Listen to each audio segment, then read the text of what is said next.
my mom would ambia mama wengine hapo kwa plate anawaambia I know I won't make it to see my children grow, but I pray that by the time they are old enough that they will actually get to not be kids who are swept by the world. And two, which was actually majorly what she used to pray about, she would say, I pray that my husband gets a wife who is going to be a good mama wa kambo.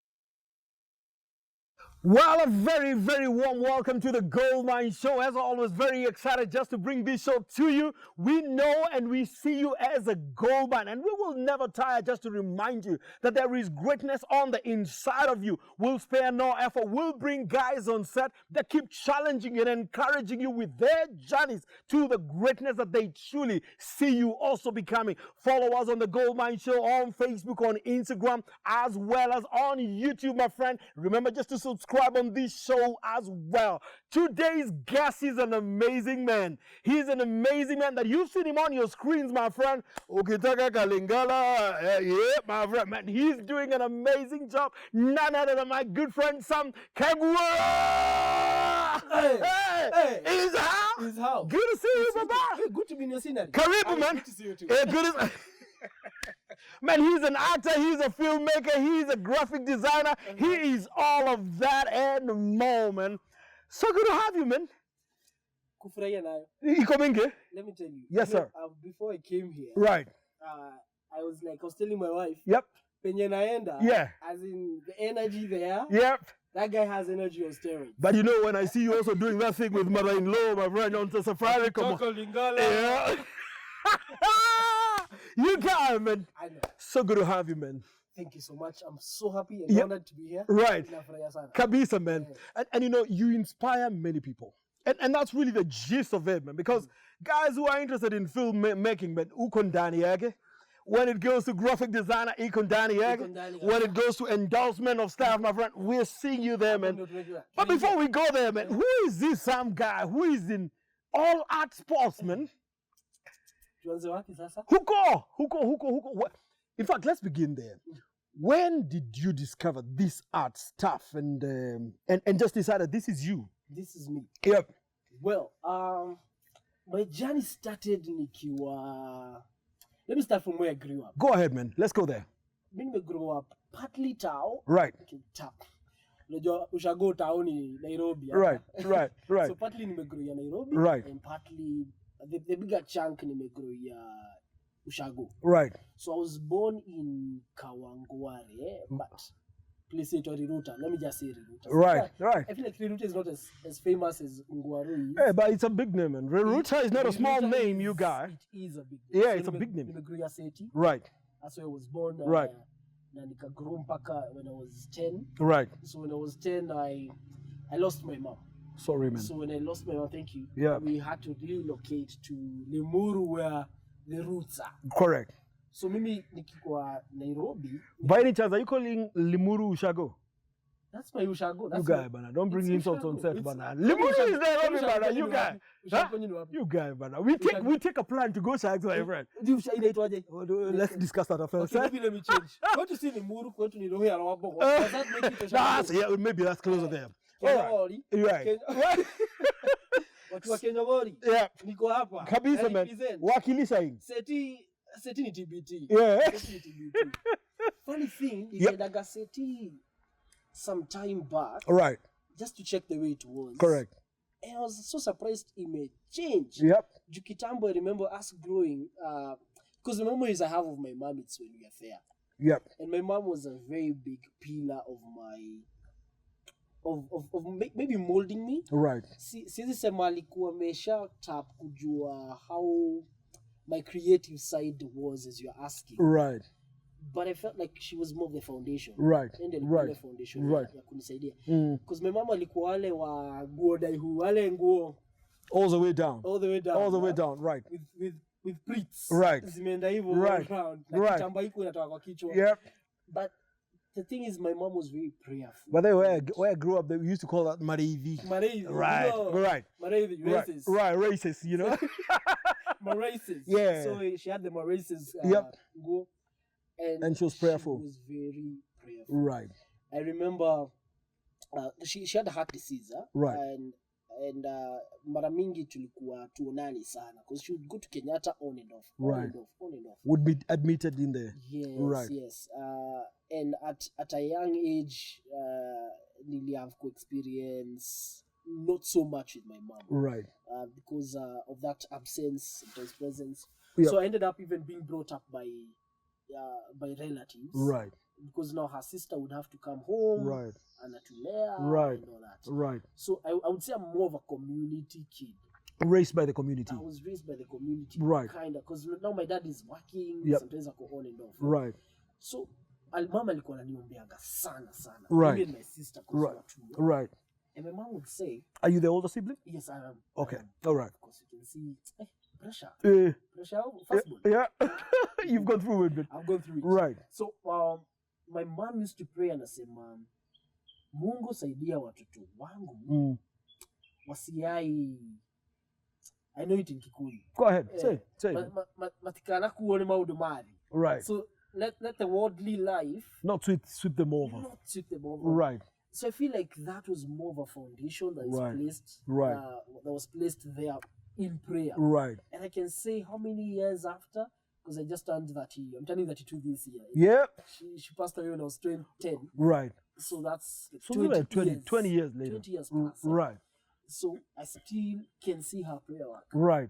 I can see her prayer work. And you know, mother's prayers were fervent. I tell you. They were just fervent. Yani, speaking in tongues tulijuli hapo na mama. Right. Speaking in tongues. Mom tulikuwa, unajua mimi nimegrow ASC. Mom, I think if I think about the definition of kukua born again, yani, we know like a mom. Right.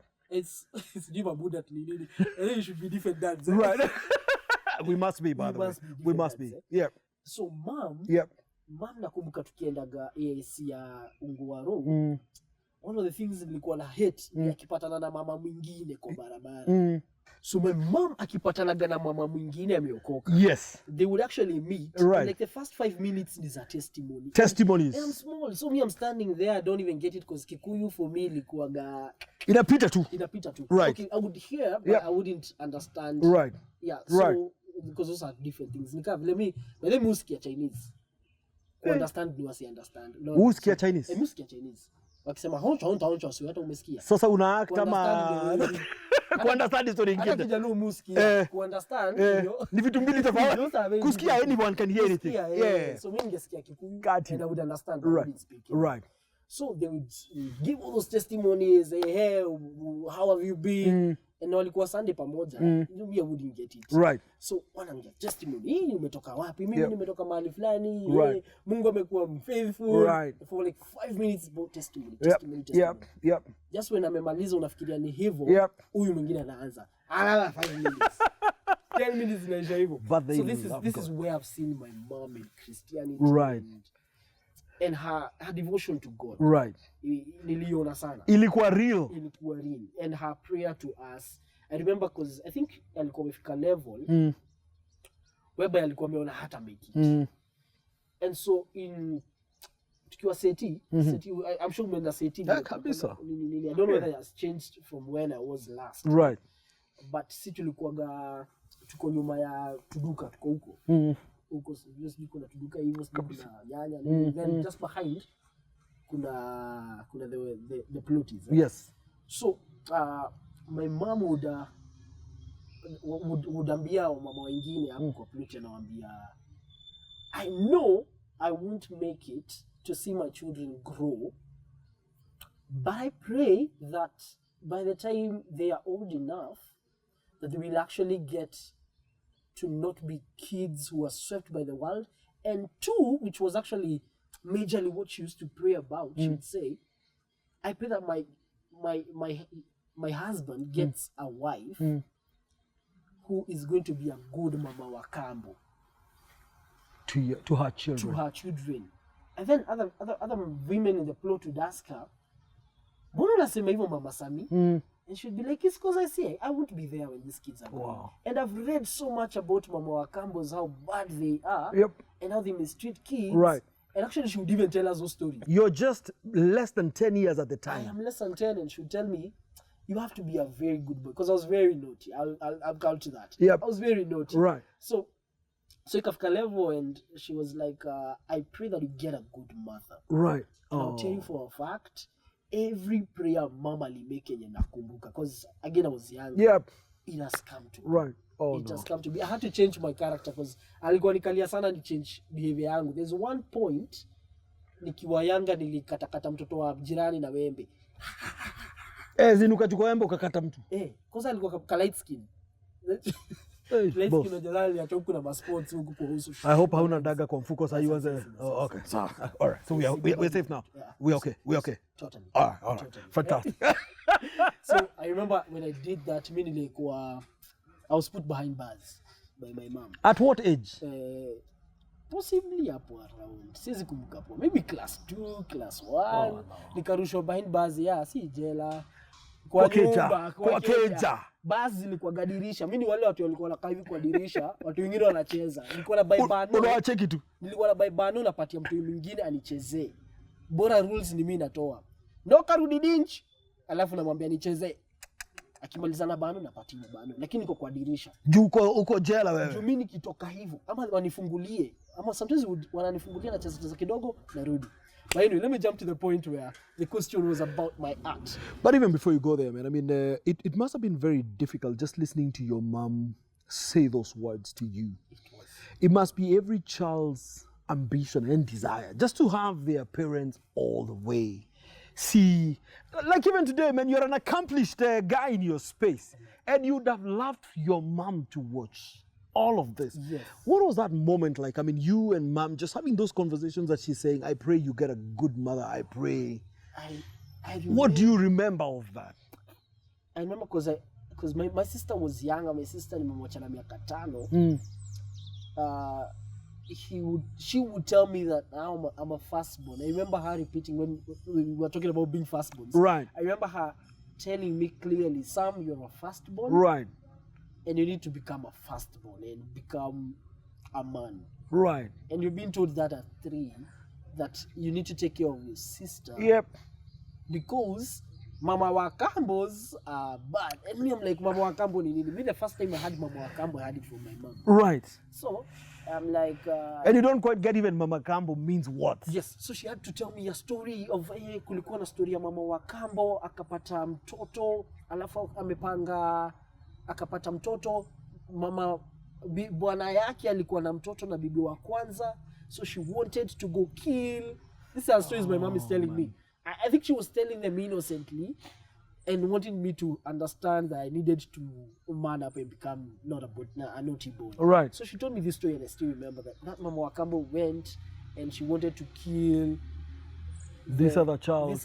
Right. So that her own child would be in advantage of the father. Absolutely. Well, the story ended well because she ended up, should I say well, or it's a bad story though, but she ended up killing her daughter instead of killing them. Well, the evil she intended for someone else ended up happening in her own court. Yes, because at that time, according to the story, the kids decided to switch. They switch. So how she had known, my child slips on the left, kuja na daga and you need to see. So for me, I started fearing Mama Wakambo. Yep. But she told me one thing, I pray that you get a good Mama Wakambo. Yep. And she would do that. I remember her saying that. So when you ask me about how it felt, I'd say it was a mixed feeling from me. Right. And I didn't understand how it's going to be. I didn't understand why even my dad would even marry another person. Right. But it reached a point that happened. Yep. When my mom passed and we had to leave Seti. Yep. Tuende Ushago Limuru. Right. A new culture shock. Sasa ni Kikuyu. Sasa hapa hakuna sasa ati nasikia. I can only understand but I can't speak. Hapo lazima sasa. The story is different. The story is different. To talk Swahili pale. Right. Wanashinda hii ni nini? Yani, me I remember kids would come, nikiongea Kiswahili. Yep. And then ushago watu hiyo ushago unajua watu wa ushago vile wanakaaga. Right. So they would come. Anasimama hivi. Kai. Jaga taka hivi. Taka wala kihekira ndogo. So Jologa comes in. This boy is talking in English and Swahili. So I would be like a show. Yep. To these kids. Right. And I think from kitambo nikiwa mdogo nimekuaga ile point ya I don't like too much attention. So I start feeling weird that kids want to come look at me. Right. Nikiingia kizungu, yani I'm like the center. Wengine wamekaa hivi. Lazima wachilie mdomo. Then looking at me and then I'm like, wow, I need to learn this language. So I had to learn the language through the hard way. Right. Nika learn the language through the hard way. Along that time, my dad is still in Seti. Yep. Babangu ko Seti. Si tunaishi ushago na Guka. I told you I'm a community. With your sister now? Yes. Okay. I told you me ni mtu wa raised by the community. Raised by the community. Right. The community being my family, right. extended family. Right. So Guka is there, so we're living Guka. Dad would only come on Saturdays. Right. On because he has to go and work through the week. And I work and work CMC. Right. So anatoka CMC anakam Saturday anatuangalia. Right. So that was the life by then. Right. And let me tell you for a fact. Kuna mwimbaji wa Kikuyu because anaimbaga anasema Atide gotia dustbin. Never there's no dustbin of prayers. Right. I can tell you for a fact that prayers that my mom did 20 years later, right, they've happened, and they started happening by the time my dad decided to bring another woman in our life. Right. And we had the best mother. We have, I think my relationship with my stepmother is so unique that you can't even tell she's my stepmother. So your dad remarried, and so did you then live together again, or? Yes. And let me say this, it's funny. My stepmom first came as a nanny. To take care of you guys. To take care of us. Right. In Limuru. In Limuru. Right. I think my dad alikuwa mkatia wade because nakumbuka niko na watu wa auntie. Yeah. Akikamio saa tu anakuja na auntie. Huyo auntie anatuletea tu handkerchiefs. Right. And then nakumbuka akikuja ananiuliza, "Huyo auntie ako aje?" And sometimes I'll be like, "Ni mzuri ama I don't know whether I would give Nico but you know kids are very honest. Yeah, sure maybe you give a straight answer as you feel it. Maybe nilichomea wili watatu, please forgive me can kamera yako ni ile my friend. Mazeomba msamaha. Labda ulichomea mtu mbaya sana. Haikuwa yako. Na ikaenda tu ikasambaratika tu. Plus if you love something, let it go. Yeah. If it comes back to you. Unajua yako. It's not going to come back. I'm a good mom. So mom, right. My stepmom came as a nanny. Right. Because remember Nicola Shushu na Guka, they are bringing us up. Yep. So they can't do it on their own in everything. Yeah. So the nanny comes, ameandikwa job. Yep. Alafu huyu nanny she's young. Right. And we have to start gelling. Right.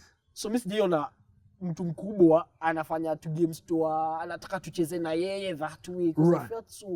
We felt so close. She came to your level. Yes. Completely. She would teach us now a few words about Kikuyu. Right. But then tulikuwa tumeweza kugrasp.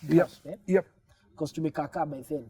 But ilikuwa at a point where now we started becoming friends. My dad would come, anaona, "Hey, by the you gel vizuri." Connection iko sawa. Maybe before I know it. Right. This gel ikishwa box wapi? Mimi nisikia ni mama kutoka auntie. Yep.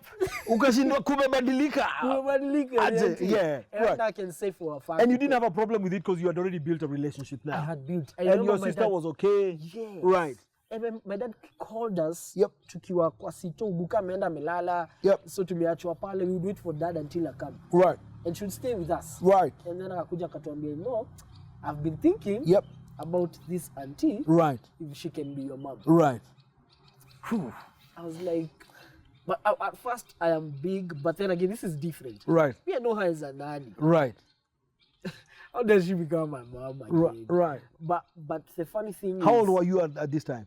I'm possibly around 11, 12. All right. Yeah. Right. But you see, that's a different now. I feel like I'm cheating on my mom. Like, why am I? Mbona umeleta mtu mwingine siwezi mwita mama. So even the mom didn't just come easy. Right. She had to earn it. So you had the conflict of, I like you, but I can't betray mom in calling you mom. Yeah. You know? And it kind of like, man, I'm getting into teenage. Right. So it kind of like, nilikuwa na feel I need now to have a space with you. Right. So ile ubeshte kuna vile ilianza kukip kidogo some distance. Right. And her she started playing her role of a mother immediately. Right. From the moment aliappointiwa. Hiyo ni kuappointiwa wali. Any appointment, my friend. Elevated to that position. So si ndo tulikuwa na nominate. Yep. So vile aliambiwa sasa akaanza to take up the motherly duties, which now was so different because now ati anaweza nipiga. So it started up on a very frictional point. But going on forward, well, talk about that a bit, because and I can tell you the fact is this: there are many widowers, for example, today, and they probably plan to remarry, and they have found love out there. But of course, whenever they are children, it's a big consideration in terms of then how it gels. Now, this was you from the child side of things, and possibly looking at how it all worked out and your thoughts about then how to integrate all of us to be one happy family. What would you say about that, having gone through it yourself? I'd say first of all, like having to look at it at a whole. I feel like one, I don't know if I put myself in my dad's shoes. Yep. How he pictured it. Yep. As a man who's lost a wife. Right. I can imagine how it is at Yep. first. Yep. It's hard. Yep. And the reason why I feel when I try to think about why he asked us the questions he used to ask is because we were his kind of number one priority. Right. He wasn't selfish. Right. Because I think any man who's there would possibly maybe focus on his own emotions. Correct. Of I love this woman. Yep. And kids they have no say. They need to flow. They just need to flow. Right. Right. I feel like dad, and I respect that bit about him. Yep. I feel like it needed to hit both ways Right. for him. Right. That one, he loves a woman. Right. And secondly, the kids are gelling with the new wife. Right. Right. So I feel like that's one stage that is very necessary. I also saw that he took his time. Right. He took his time because it didn't happen in. It was not months. It took a year, 2 years. It took a year, 2 years. Right. For him to study the lady, Right. get to know, because there's also pretense. Correct. People when they get a job, they want to pretend they're good. Right. So I'm sure he took his good. He took his time. Right. Then he prioritized the fact that we're gonna jail, and they're gonna jail. Right. Because by the end of the day, I'm big. Right. I don't live with my dad anymore. Right. My sister also is married. Right. So kama this widow got married to this woman for the sake of kids, you see there's a problem there. Right. Because Right. by the end of the day, mtachwana nyinyi, wewe na You'll eventually exit. The children will exit. the children will exit. Yeah, absolutely. And you'll be left with that The two of woman you. who you chose because of how they gel with the kids. Absolutely. That's a problem. Right. The other flip side of it is also wrong. At ile time amepata ameoa huyu wife juu ya emotions zake. Napenda udem, poor, I feel, and selfishly you decide I'm gonna marry this woman. So the kids are gonna suffer. Right. Because when you're away, things are happening. Absolutely. And this is where now the Mama Wakambo comes in. Right. So I feel like the Mama Wakambo, most cases of the Mama Wakambo, I'm not judging because I've never been in a situation where, and God forbid, that has happened. Yep. But I feel a lot of Mama Wakambos, it's at a point where it was not well evaluated.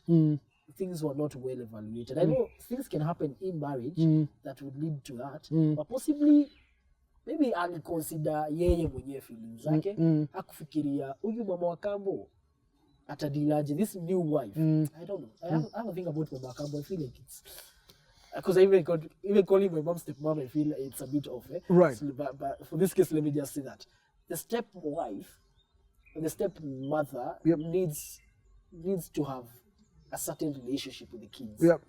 So if they don't have, then we'll have that story of the Mama Wakambo. Correct. And father. And in your case, she invested quite some time just to bond with you guys, to connect with you guys and all. Yes, and I think maybe what pulled dad to her is because she was not doing it because anajua nakatiwa. She was doing it, she didn't even have a vision that possibly she would get married to this man. But akifanya alifanya roho safi. Kabisa. So she came and lived with you guys at your grandfather's place? Yes. It's like there. I'm sure it wasn't easy for dad also. Yep. And also, it's a village. Yeah. But they fought their way out. And they had to stand still as a man. He had to stand still for his family and decide, you know what, this is my family. And I also know it wasn't comfortable for him, the fact that he's away from us. Right. And we're here, we're in Limuru. But also one thing that happened, I have not so many memories. And possibly if he watches this, he'll be shocked. I don't have a lot of memories of him. Tukiwa yani sana kama zile nimegather after mama amepass of my dad. Because I think also he knew mama ko hapo, whatever. So a lot of memories zile fond nimezigather after mama amepass. Hiyo time sasa my new mommy, we've become close now. We have a lot of family time, and I can remember those fond moments that I've. So he became even closer after that point. He came closer. Yes. Right. But we've had our own ups and downs because in the process a lot has happened. Remember, my mommy is not. From nanny to mommy. Yep. Yeah, man. It's a big promotion, man. Nanny to mommy. Right. So my mommy was not the last. She was not the first. So kuna wengine walikuwa wamekuja. So unapata pia hata sisi our character yangu basically. I don't speak about my sister. But for me being nikilewa nao wase wote, buka show nini niko na identity crisis ingine napitia ya kujijua, napitia story ya grieving ya mom and all this. Awa wananiambia unafaa kukuaga hivi, nimeingia society ile, there's a lot that is needed from me as a man, as a boy child, from home kukuaga mimi na mkaga tu nacheza hapo nje, tukwenda kule naanza kupewa makazi, in a homestead unaambiwa slash your nyasi sifanya nini, so I had to hit up. And you're approaching teenage as well at the same time. Yes. Yep. And I think I was a bit spoiled kidogo by mom. Right. Kuna vitu zingine nilikuwa napata sasa I had to kwenda kule mimi comparing my boy life and the boys in the ushago. Nilikuwa nyuma. In a way. Umetoka tao, umekuja huku. First of all the games they are playing are different. Na zeni ukienda kule na bano uko diliana na bano zilikuwa zinaangaliwa kama they don't even understand what is this. Ball gum. Yeah. Ball gum za kukula. Walikuwa wacheza na walikuwa wacheza na nini? Na bottle tops. So bano ilikuwa hili nini. So mimi nimegrow nikikompare na other kids. Right. And I don't know whether parents know this. Even my relatives walikuwa to bring up, but there's something that they created in me from that young time. And even parenting. Because even there are aspects of even my own parents, you may notice, they never knew what they're doing. But nilikuwa damaged. By that time, when I'm a teenager, nilikuwa, I think, nilikuwa damagewa in a way, sikuwa najua damagewa. Right. By comparisons and at one point in Komefka level, my esteem was very low. Right. Was very low. Right. You've gone through too much already. We go through so much. Right. At such a young age. At a young age. Right. Juu umegrow, huyo anakuja na kuambia hivi. Mimi remember nikitumwa duka nilikuwa naandikiwa pepa. Juu nitatumwa nyanya za 10, maziwa ya 50, ya 50 tungia form sana. Maziwa 20, kitunguu.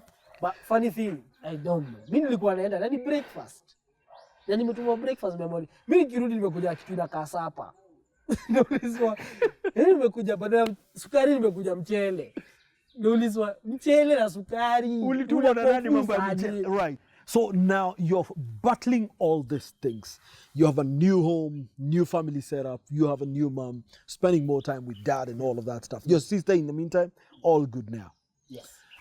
Then you proceeded on to live in Limuru. Did you move out of Limuru or then? First thing dad had to do was we had to settle. Yep. I think hata alikuwa na feel na need ku as a man I think he felt like his family is scattered. You've just lost a wife. You don't live with your kids. They live with your folks. And the house that you used to live in as a family, you live in alone. So it's becoming now very lonely. And I can imagine he would feel it was not a home for him. Right. So he really needed to settle us. Right. To settle his house. Right. So at that point when he was ready, we had to move out, which was hard because my guka alikuwa dictator. My guka is a dictator. Guka alikuwa gaule akisema akuendwi mahali akuendwi. Even his kids who are big wanamuogopa. Walikuwa wanamuogopa. So there was a bit of hauendi wataka hapa. It's not guka naye alikuwa ametu own. These are my children. These are my kids. They're not going anywhere. Right. But he had to man up and say, tunaenda, whether you like it or not. So tulitoka by force. Tulitoka by force, tukaenda tukaishi tu around Limuru, Garariga. And then at one point, tukarudi sasa tena, kukakuwa sijui CMC, kukakuwa wameanza kuchuja wasee, Sudada Kaluzuera, tukarudi kule tu Shago, tule tukeja buda walitae wakiwa ndani hizo keja, zilikuwa tu bado ziko hapo, akaichukua ikakuwa one big one because there were three. So what alifanya walikata milango, the three wakakata wall, ikakuwa one big house. All right. Just that on walls kuna nini, kuna milango. So that's how hapo ndio tulisettle. Right. So tukatoka from having steamer to now a life of candles and lamps. And lamps. Right. Kwa gana steamer kwake. Right. So that was in with the life that we were leading. Yeah. So it was now hakunaga entertainment sana, hakunaga vitu mingi. So hata kama mnataka kuwatch TV mwende kwa jirani, amna story. Tulikuwa TV ya Guka, Great Wall. But now uko na washa ovyo kwa sababu nayo kabetri lazima tukachunge tu. Lazima tukachunge, ukikawasha kidogo kakiharibika. Kataleta shida idhaa ya news. Kalianza hivi. Unaona Robert Nagila ako hapa. Alafu amefinywa hivi na black. Sign ya kusema battery ndio hivyo. Sio ni ratio gani? Sio watu wa kamera wanatuambia ni ratio gani ndio inakuja hapa. Unaona? Robert Nagila. My friend, you take me way back in the day. Battery. You got. Umetumia battery? Hey my friend. Tumia battery. Hey, stima imekuja juzi my friend. Stima imekuja juzi bana. Stima imekuja juzi. Great Wall black and white. Great Wall. Yeah. Alafu kuna kitu kalikuwa kanaekwa pale ikwe colored. Yes. Mpaka kujua kale. Au kalikuwa kalikini confusing kwa kini macho. Lakini bado itafanya hivi battery kifanya nini? Lazima kini macho na yako kakitu nakumbukaga akifanya magic. Right. Nakumbuka kini macho. Yeah. Kabisa. Boom. Right. Me I think niko naona kini macho anafanya magic zingine hatujui juu. Au kitu kaliwa kalaka hivi. Sijui watoto wa 90s wataget. No, I don't think they'll get that, man. I mean that's they would have to go to the museum. Juu alikuwa toka hii side na balloon iko red, akienda hii side nyingine hata before tufanye rabo bambo ishakuwa blue. Ishakuwa. And then those were the days. Yep. So the battery, so steamer tukuga tunapata. So we didn't have a lot of that amenities. Right. Right. You have to go to watch movies, mlipe zile za ngovo, mlipe sadaka. Yep. Go watch or go to a rich club. Right. Yeah. Right. So where did this art for you therefore begin? It began somewhere around. Right. Around there usually. These circumstances inspired something. Yes, because I feel, but I don't know about my childhood because I've never asked my dad whether I was always a cartoon. Right. But one thing that I know is, but you know, all kids are funny. Yep. Like, all kids. In their own rights. In their own right. Right. Like my son. Yep. The other day nilimwambia aitwa Darren. Yep. Darren, I love you to the moon and back. Right. I think nikamwambia I love you to the moon and back, to the moon again and back, to the moon again and back. Then nikamwambia how much do you love me? Kaniambia to the moon and back. Yeah. Then nikamwambia just that. I don't like going to the moon and back a lot of times. I was just expressing how much I love you. To the moon and keep back. going back, man. You keep going and coming back. I don't want to do all of those. Just go once. And I'm good. Yeah, so that is good enough, man. That's good enough. Just know I love you. Wachana is good. To the moon and back again. Yeah. Ferrari hata unatoa wapi. Right. So for me, sijui cha ududi yangu kama nilikuwa that funny. Right. But what I know is tulipataga TV at one point tukiwaga hiyo time tulikuwa tumetokaga tukaanza kubuda katoka gawe. Right. Before we came back now to this house. Right. Tulikuwa gana TV so we would watch. Yep. And we were fortunate. I'm not saying that I wouldn't say we were poor. Right. But tulikuwa tu mahali. Yep. Jote hiyo keja ya seti sidhani Buddha alikuwa alipa more than punch. Yeah. Hiyo kakeja hiyo haisema.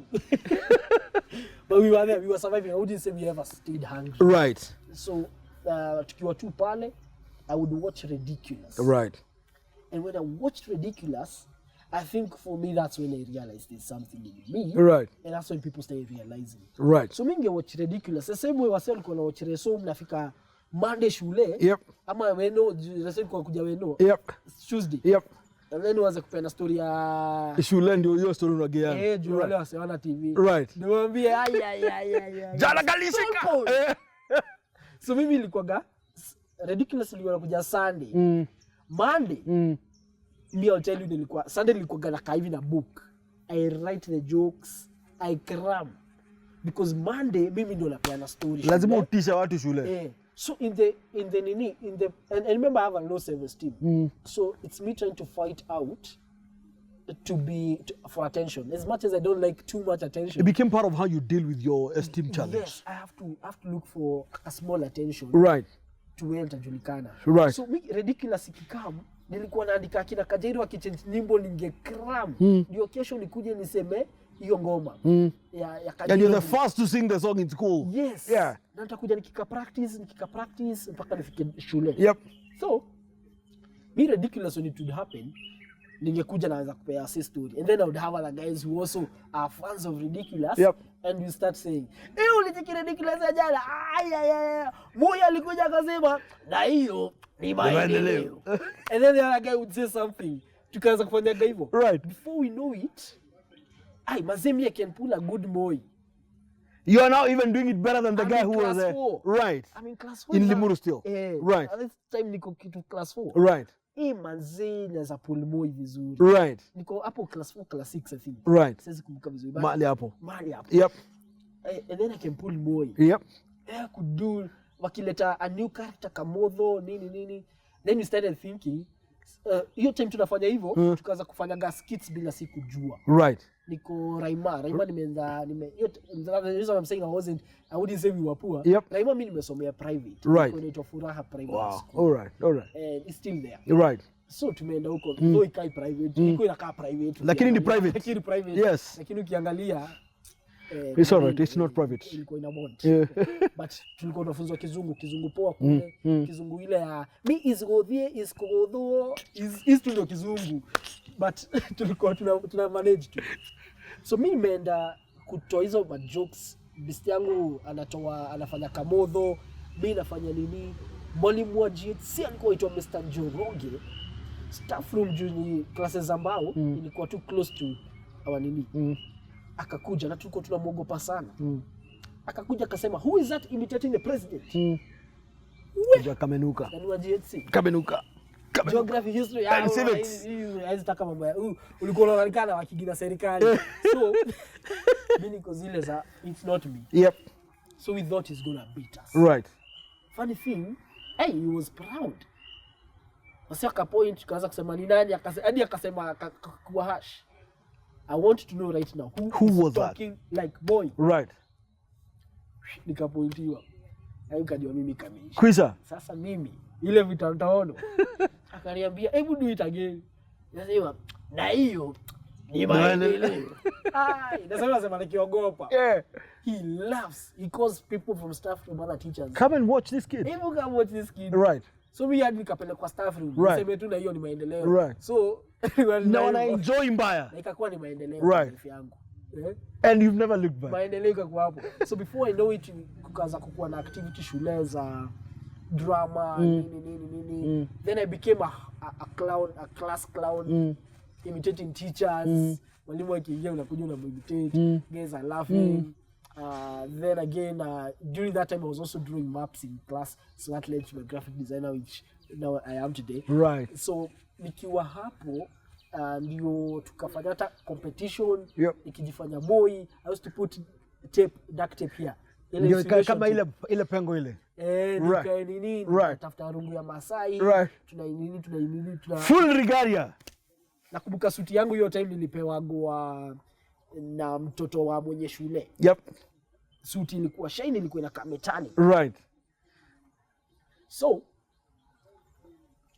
tukashinda na tukakuja number 1. Right. And I did a very good Moi and I did a Lingala dance there. Right. And Right. it was awesome. I can imagine. I wish these things were recorded. Time ya camera hivi recorded, but I know, but because I don't have those files. You only have it in your memory now. And I remember tulienda kufanya hiyo competition, tukapigwa ni picha and I couldn't afford to take a photo. Oh no. Zile picha za paparazzi. Right. There was a very good photo. It still sticks in my mind. Right. How I looked so good and I looked like Moi. Right. Tukumeka hapa ungayangano hapa and all that. Nywele Nini. Right. Right. It was so beautiful. I'm so sad I couldn't afford the Yeah. But you still have the memories to hold on to. I still have it. Right. So from there, nikaanza dada kajua naongea kama Moi. When there are family gatherings, I would be ambushed. Main entertainer. Na inaitwa tu pale mbele. Kaguora. Baba. Huyo anaongea kama Moi, anaongelesha kama Moi. And everybody just is quiet. Na hiyo ni maendeleo, do whatever thing. Yeah. So my art started as mimicry. Right. So when I started mimicking people, Yep. it became something. Right. Kidogo church. Right. I never went to theater. Right. I never made it to theater like any other actor. I think any other actor atasema jali yake alianza akaingia theater, akaingia sijui whatever theater group. Mine didn't really start there. Mine started in church. Right. And when I was in church, nikaanza ku entertain. Then I started noticing about comedy by then. Right. Watching Churchill and zile zingine zikaanza kutokea kila in True Colors. Right. By that time, I think nilikuwa nisha own craft yangu. Right. So it reached a point where now in high school, nothing happened. Actually, I don't have a history of me acting in high school. But I was in the music club where we even sang for the president in Nakuru State House, Right. State House, Right. Nairobi. So I feel like my art. To State House umetupitia tu hivi, unapitianga tu hivi. Yeah, right. I'm that guy. You're that guy. I'm that guy. And you don't even say it, man. So that's where I started my art. Right. And all that mpaka nikafikisha form 4. Right. Yeah. Right. Yes. Wow. Najaweza kuongea. So it purely started from mimicry. Mimicry. And that connected something, resonated something for you, and you just picked it up. Yeah. And off you went. And off I went. And I think the thing is, until today I'm a people watcher. Right. I watch people. As in, as a cartoon hivi mahali. To guys I look bored, but I'm not bored. Me, I'm just observing. Ule jamaa vile ana pocket. Right. Anafanya nini na mkono yake. Right. Nini. Sometimes even I would look at people, and this I got it from my godfather in film. Yep. Anaitwa Borokemani. Right. Borokemani took me when I was around 19, connected by babangu mdogo who was part of the audiences. Wale ni kwa later. Sazileg. Kaguora. Yeah. So he was part of it, and you would see this guy is funny. Right. And then Akiwa where he used to work, he knew Borokemani, who was the director of Machachari. And he would tell him, but hey, niko na kakijana kakopo kakofofo kalimaliza. And he's very funny. And that's when he said, you know what, connect me with him. Right. So after a number of calls trying to reach out, sikuwaga na simu anyway, so it was tunatumia simu yake. At one moment we met, and after the meeting aliniuliza kesho kwa wapi.